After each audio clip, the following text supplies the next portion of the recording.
welcome to my cellar again. It's probably not going to be a very long one because while there were almost 24 comments,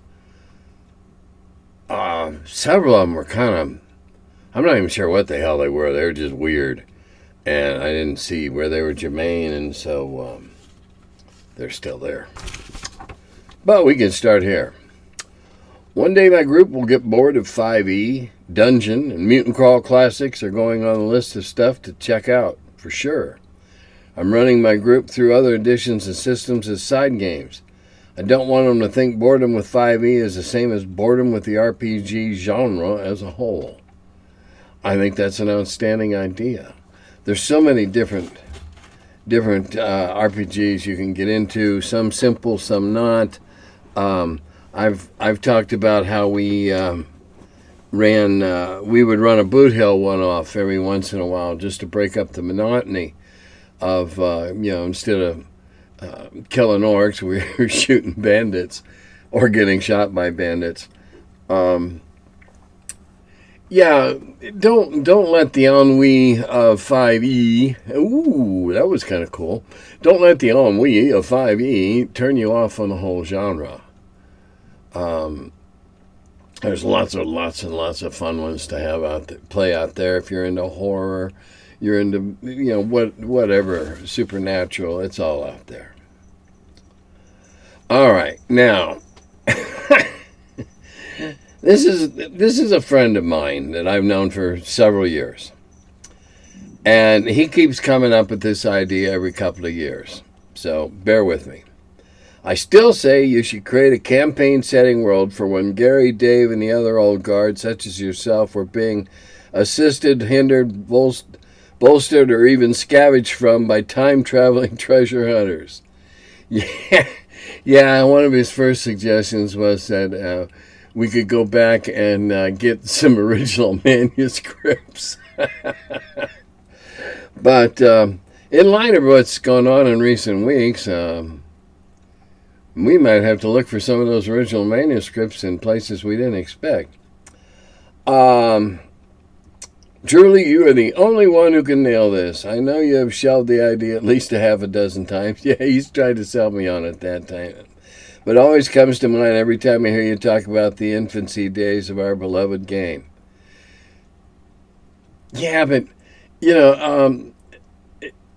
we were having fun, yeah, but we were working our butts off, doing something we enjoyed, but it wasn't like we were, we weren't just, tra-la-la, flowers and birdsong and all that stuff.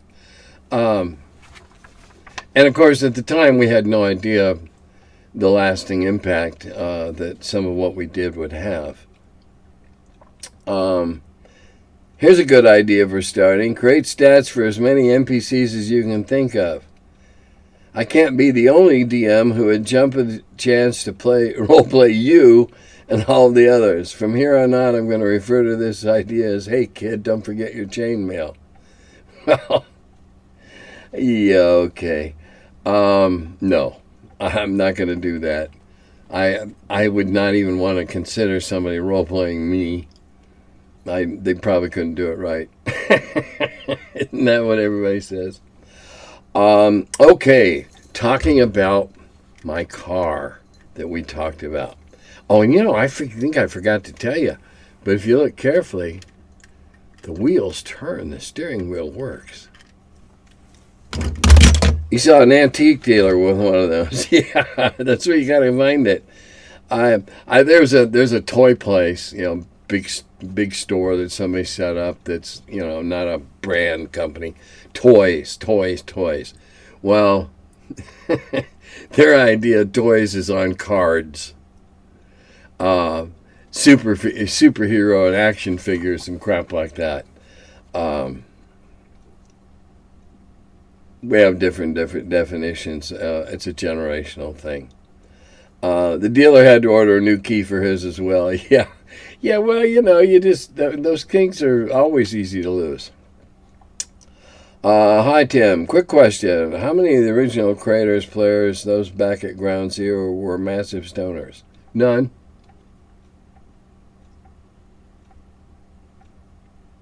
None. If you're saying Ground Zero at Lake Geneva, I was the only one that got high. And I wasn't a massive stoner. For one thing, we didn't have access to massive amounts of pot, and it was crappy when we got it. But be that aside, no. Brian and Kevin hated the fact that I smoked. What they never knew was that Gary knew I smoked. How did he know? Well, a couple afternoons we took a ride and went out and blue skied for an hour or two. Smoked a bowl. Only once or twice I think. That was all ever. But nobody else. No, there weren't any stoners. There were other stoners in the industry. The younger guys generally tended more toward that direction. The older guard were more of the white patent leather shoes and go to the hospitality suite and drink free booze until they get goofy. Whereas when everybody was shutting up for a con, it was where's Tim's room? That's where the stoners were going to be, and we would play poker well into the night. Now it's back before Hold'em. But no, there weren't any. There were a couple guys from New York and a couple of guys from the East Coast. Now, later on, the funny thing is that when I moved to Cincinnati and was associated with Partha for a while, they footed the bill to move me here and set up and get the magazine going. There are a whole lot more stoners, and there are just a shit ton of not potheads, but cokeheads. The early 80s, there was way, way, way too much coke being snorted by a lot of people I knew in the game industry. I was never into coke. Coke was God's way of telling you made too much money. What can you tell us about the merchant class a la Blackmore and early D&D? Well, it's my understanding, because I didn't play in a lot of these very, very early games. It's my understanding that there were a number of different classes, which was really a catch-all for character types. Keeping in mind that D&D Genesis was in the Bronstein campaign, where there were mayors and storekeepers and all kinds of different characters to become to assume in this. There were merchants. Merchants were the people that you relied on to buy your goods that you looted. They have what you needed to go loot more. And there was a time when during the Bronstein type era, when it was in those early stages, being a merchant could be really, really lucrative, and some people, I'm sure, thought that might be fun. But it was never a class per se, and in the original game and campaign settings and that, merchants were kind of an amorphous collective word for all those people that supported you when you weren't in the dungeon. Whether it was the tavern owners or the armor repair guys, the blacksmiths, the sundries, the collector of fine arts and stuff that would look at what you found, and antiquities, stuff like that. Unless you're a bean counter or a Ferengi, I can't see playing a merchant as being a whole lot of fun, unless everybody's merchants and the idea is to screw as many player character groups over as you can and become rich. Then that's a whole different game. I find 5e to be boring and painfully slow, but if I were to DM it again, I'd make every orc, goblin, or bandit to be high level also. If player characters levels up every 1 or 2 encounters, combats, and why the hell wouldn't they, if they surprise, have been through a lifetime of battles, etc., the monsters would be 3 to 7 level 2 and all those crap skills and powers. Well, I'm sorry, but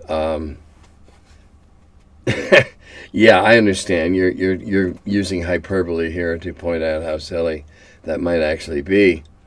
Of course, yeah, if the orcs could heal themselves, they'd be tougher. And dragons should certainly have high-level wizard skills and many minions. Okay, that's fine. There's nothing to say that you can't develop a campaign where there is an established tribe or group or city or, whatever sociological description or descriptor you want to use. And they would have young orcs. We'll say they're orcs. Young orcs would have fewer points, and the majority of orcs would have the majority of the points that fall within the range in the stats. And then, of course, there would be veterans and experience in that, which would be better. I don't know why exactly, but I've done something like this almost forever since I've been designing scenarios and encounters.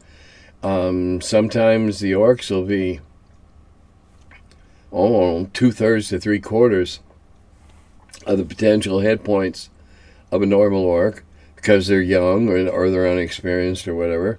And then I'll have in other occasions where the band is all top level, max hit points, max dice, max points on the dice, etc., which would reflect their expertise.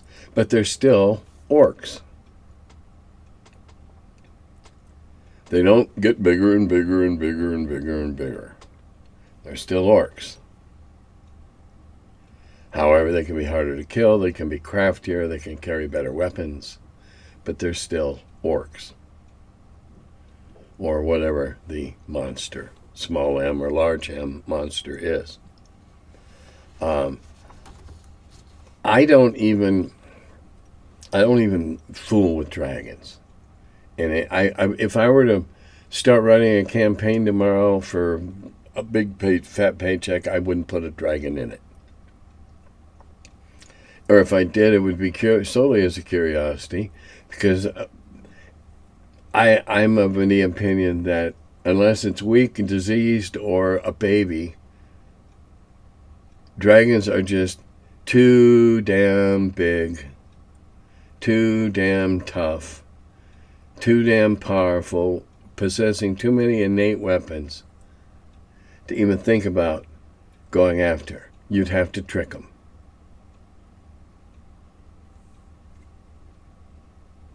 One-on-one, forget it. No chance. Whatever their breath weapon is, you're done. But hey, it's fantasy. Find a way. Find that place in the breast where the scale is missing. Whatever. I have a note here. Yeah, there was a number of really oddball comments this week, and a lot of them were by the same individuals. And only minor offense intended when I say that a lot of it was gibberish. And it was funny. One of them was complaining about moderators who set up a thread, and if they don't like it, they block you. Or when you set up a thread, people get on there and do inane silly shit and chatter all the time. Just exactly what that individual was doing to me. I found that ironic. Okay. I was asked recently, outside the purview of this video, but I decided to answer it here, address it here anyway.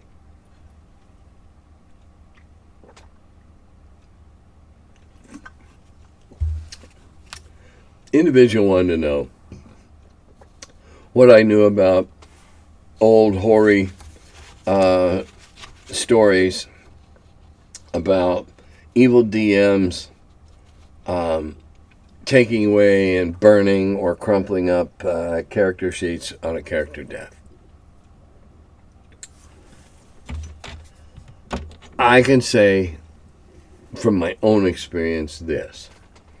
There are some DMs, many DMs I have seen over the years that like nothing better than if you get killed, big stamp right in the middle of your character sheet. Everybody has a big laugh, and lots of times the players take it home just to show their buddies that, yeah, okay, I played in the Temple of Elemental Evil and so killed me. But I did it, you know. I have seen at conventions occasions where you give me that sheet, tear it up, okay, you're dead, goodbye. Okay? As part of the theater of the game that was going on then, I have been told by a couple, 3 people over the years who I have no reason to disbelieve of instances like that happening. I have been told of one person who did that for 3 weeks and then no one came again. Have I ever seen it?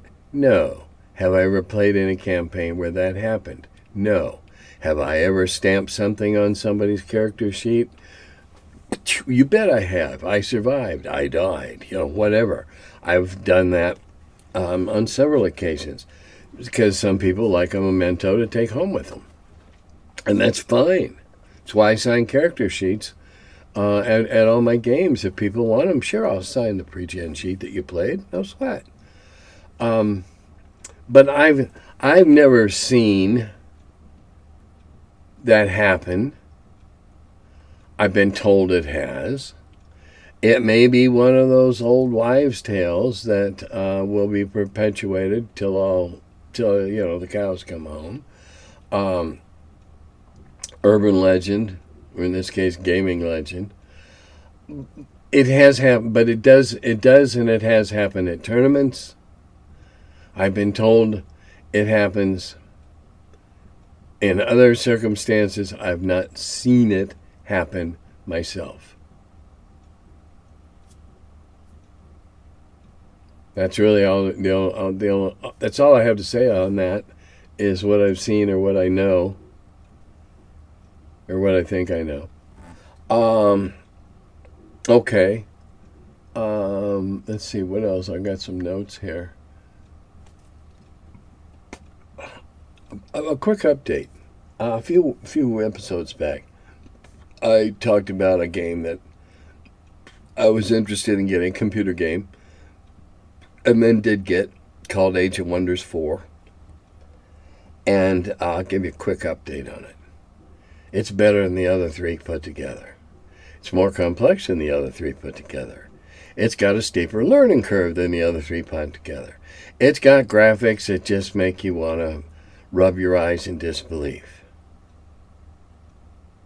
In other words, I'm just enjoying the hell out of it. Just loving it. And again, it has so much of a core D&D old school fantasy about it. You go out and you beat up bunches of, gangs of monsters, or you clear out of ruins, or whatever. There's an underground to explore. Big bad monsters you better run away from. Other ones you don't have to. It's got a real D&D feel to it, and nothing's more fun than getting one of your heroes on top of a good stack of other units and going out and kicking some butt. Great fun. The heroes, the individual heroes, can gain promotions, more powers, more abilities, more skills. Wonderful. Wonderful. And that is all I have for this one. I can't think of, let's see, what else? Well, Game Hole's coming. Well, Gen Con is over. And nope, not at all. Sorry, I didn't go. The last one I went to was 50, and it was a mob scene, and I literally got trampled in a mobility scooter. I was on the scooter, and still people were crashing into me. So no, I don't miss that. Wasn't it interesting, though, that those two dimwits, because I've been identified now, had the balls to get in there, get a pallet jack, go jack them a bunch of stuff, take it out in their car or truck or whatever, and I guess they got $300,000 worth of Magic the Gathering cards. Now, it's interesting if they're saying $300,000 of cards based on, I don't know even how much they sell for. We'll say $6 a card, so they're 5,000 sets. Or okay, I'm just using numbers here. That's raw numbers. If those sets had some rares or some ultra rares in there, well, then the value goes up astronomically. What the hell do they think they're going to do with them? They can't. Well, I thought it was pretty funny, mainly because the last time I was involved with bringing anything into Gen Con through the loading docks, my God, you damn near had to have an iris scan. Not anymore, apparently. That's all I got for now. Dodada Govi.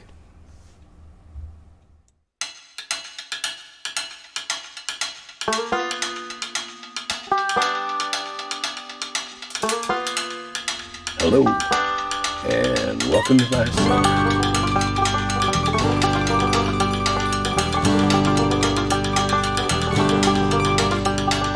He's the curmudgeon who wrote about the dungeons. Now he's the feller, live from the cellar.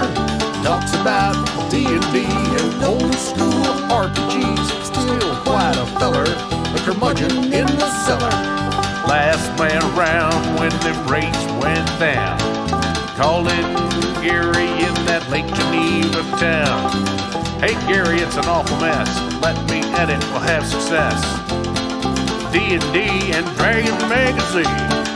He's the curmudgeon who wrote about the dungeons. Now he's the feller, live from the cellar. Talks about D&D and old school RPGs, but he's still quite the feller, the curmudgeon in the cellar. Magic missile, it's a mortar shell. Make it hit in the first level spell. Brought psionics to the game to attack that wizard's brain. ESR and fantasy, collection of micro armory. Titan with tramp under a tree, high as could be. He's the curmudgeon who wrote about the dungeons. Now he's the feller, live from the cellar. Talks about D&D and old school RPGs, but he's still quite the feller, the curmudgeon in the cellar. Still quite the feller, the curmudgeon in the cellar.